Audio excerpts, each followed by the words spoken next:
Hey guys, just recently did some shopping and decided to try malting some of these ancient wheats. What we have here is spelt. I have something called farro, which actually refers to three different kinds of wheat. So this could be spelt, it could be einkorn, or it could be emmer. It's not big enough to be spelt, so it's definitely not spelt, and einkorn is usually a lot more expensive because nobody grows it, so chances are that is emmer. I also bought another bag of emmer from another place, so I've got that to malt as well. And lastly, I have Kamut, or Khorasan wheat. Kamut is actually a trademarked name for this Khorasan wheat. And I, first of all, dried them out to get the moisture contents. And the spelt is at 10%, the emmer, or the farro, is at 9%, and the Kamut's 10% as well. Okay, I've got 3 pounds of emmer, 5 pounds of spelt, and 2 kilograms of Kamut. And actually, when you have a grain that doesn't have the husk, it absorbs water a lot quicker. So I actually reached my target steep weight just after one steep at 8 hours and a second steep at only 2 hours. So not a lot of time. Actually, the Kamut had to go a little bit longer. As you can see, the grain is a little bit, well, quite a bit larger than these other two. So that took one 8-hour steep and then a second 4-hour steep to get that target steep weight. I shot for like a 42% moisture content, same as barley, and you can see it now starting to chit. I'm keeping it at about 13 degrees Celsius. The other difference is that without a husk, that acrospire is going to be exposed and could break off. If it breaks off, then the grain dies and can go moldy. So it's very delicate to handle when it's like this. I'm just going to pour it out into another container, just make sure the moisture is sort of even throughout. Okay, here's the emmer. It's day 4, and to me it's looking about ready. The acrospires between 1/2 and full length of the grain, so those average about 3/4 of the length of the grain. So I'm going to take this out and put it on a tray to wilt, but the spelt is a little slower, so I would say the average length of the acrospire is about half the length of the grain, and then the Kamut is even slower. You can see the acrospires are just starting to peek out right now. You can see it in that one right there. It's a much bigger grain. I don't know if that has something to do with it, or perhaps it needs slightly warmer temperatures. I've kept it pretty cool at 13 degrees. Here is the emmer after 8 hours of just sitting on this screen here. And I've got a fan underneath. The screen is just a metal screen, so the air is blowing through it. And the conditions couldn't have been more perfect. It's been a really hot day here. So it's been about 27, 28 degrees inside. You can see the roots totally wilted. So the growth has probably stopped, and stopped just at the right time. You know, it's well modified. There's even a few that may have grown a little bit too long.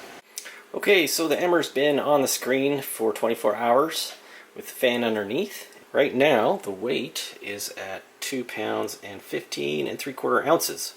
So I started with 3 pounds of grain at 10% moisture content, so I know it's just under that, which is perfect. I can now start to cure it. So I'm going to cure it at 80 to 85 degrees Celsius, which is 175 to 185 degrees Fahrenheit. Now it's interesting how fast it dried. I'm guessing it's because, well, part of the reason was that it doesn't have a husk on it, and the water just evaporates faster out of the grain. We'll see what happens with the other two.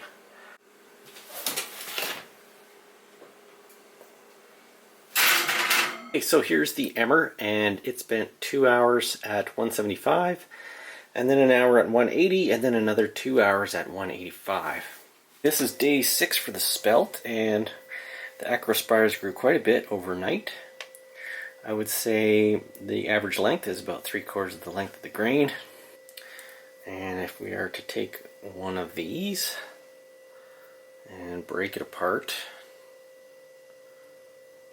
you can get the starch out and do a rub test. So that's nice and pasty, doesn't gum up into little balls.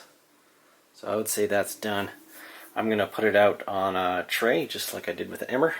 Put the fan on it and let it dry out for another day. Alright, here we go. I got it set up with the fan underneath, and we got the cat keeping an eye on things. Just took the roots off the Emmer just by rubbing it on a sieve, and the roots just fall through.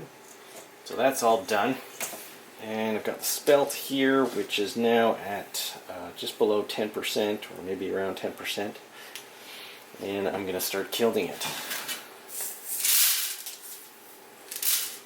So I'm going to start at 170, and then over 5 hours go up to 185. Okay, just took the Spelt out of the oven. It smells awesome. Really happy with that. Unfortunately, I'm not so happy with the Khorasan wheat. The germination rate has been very bad. I took 3 samples and counted out the grains that have germinated compared to the ones that haven't, and on average I've got a 69% germination rate, which is pretty bad. Could be a number of factors that cause this. Either the grain has been stored really hot and killed off some of the grains, or it's really old grain. Who knows? You can see the color difference between the two here. These ones have germinated and these ones haven't. They're sort of a darker grayish color, and some of the ends have some dark spots on them. So the Spelt got an extra 2 hours of curing at 190.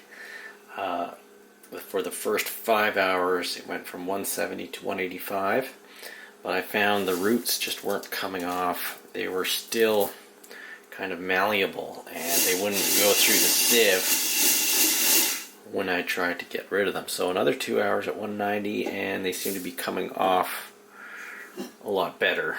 So they're a lot more brittle. So I just went out and bought 4 of these packs of Khorasan wheat. It's actually labeled as Kamut. It's 400 grams, and each one cost about $3.75, so pretty expensive. And I'm not sure if it looks all that much better. I can see some broken ones. I can see some with some dark spots on them. But other than the other source of the Khorasan wheat, this is the only other brand that I could find in my area. So we'll give it a shot, see what happens. I'm definitely getting a better germination rate. It's at about 86%, and most of the ungerminated kernels are just broken ones, and there's a lot fewer rotten grains in here. There's still 1 or 2 that I'm finding now and again, but it just smells a lot better too, and looks better. So I'm just going to chuck that whole first batch and stick with this one. It's day 6 for the Kamut, and I think it's ready to be dried. I'm going to also make a pound of caramel malt with this. Now, even though this batch is a lot better quality than the other one, I'm still finding a few with some mold on them. So overall, I wouldn't recommend malting Kamut. You never know if some of these molds could be toxic, and they're in an environment that's very moist, and basically could encourage the growth of these sorts of toxic molds. Definitely I would keep it cool, at 13 degrees. Unless you're growing it yourself, I wouldn't really recommend store-bought Khorasan wheat or Kamut. Just seems too problematic. Now here's something you really don't want to see when you're malting, and that is little pink spots or pink mold on your grains.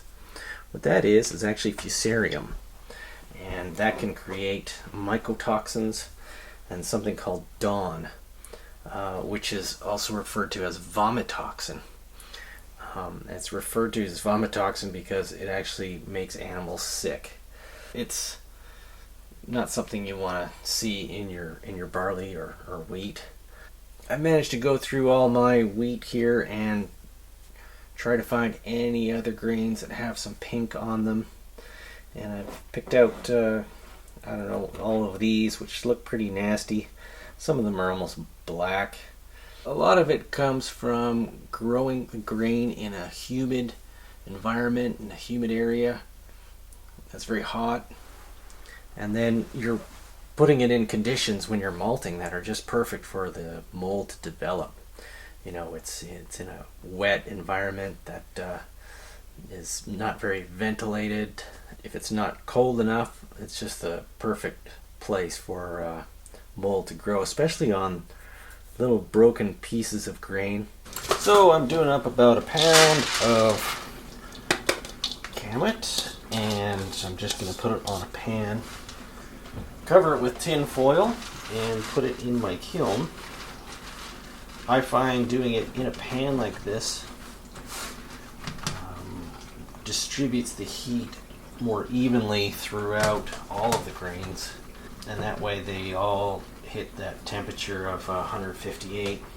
So I've covered it in tin foil, trying to exclude any air, and that way it's going to stew inside here for a few hours, probably 3 hours actually, so that we're going to have some conversion happening inside the grain.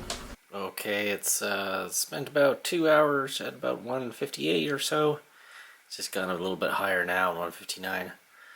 Took the first 2 hours to actually get up to temperature, and then I left it at this temperature. Alright, it's got a really nice sweet smell to it. Nice and malty. So I'm going for a light caramel malt here. Just put the fan on. Still have the heat on. And let that dry out for a little bit. So here's the pound of Khorasan caramel that I just did. And what's really interesting is that there's two colors to each of these grains, or most of them anyway. You have a very dark coloration near the root zone, and then a lighter color up top. Now, when you bite into it, you have a very glassy caramelization at the bottom, at the dark part. I'm not sure if you'll be able to see that. And then if you just break off a bit of the tip, it's a little more starchy. So that sort of shows you the degree of modification that occurred within the grain. Ideally, you'd want it completely darkened and completely glassy and caramelized, but it could be that I didn't actually allow it to grow enough or modify enough, or it could be I didn't let it stew long enough. But either way, it's still a caramel malt, and it's got a very unique flavor. It's kind of nutty, almost like a candied peanut kind of flavor to it, which is really cool. I can't wait to start brewing with this. So it's been 24 hours with the fan on, and it's still feeling pretty damp. I'm thinking it's probably not below 10% just yet, so I'm going to add a little bit of heat to it. I'm going to keep it below 50 degrees Celsius, and we'll see how dry it is after that. Here's the Khorasan wheat malt that's just been drying. It's spent about 6 hours and around 50 degrees Celsius. Now it's going to be a little bit hard to tell what the moisture content is, just because I took a pound off to make the caramel malt. But I started at about 4 pounds, and it is now at 3 pounds. And if you chew it, it's got a bit of a crunch. Ow, it's probably at or below 10% right now. So I'm going to cure it at this point. I'm going to start at 175 and go right up to 190 over the next 4 or 5 hours.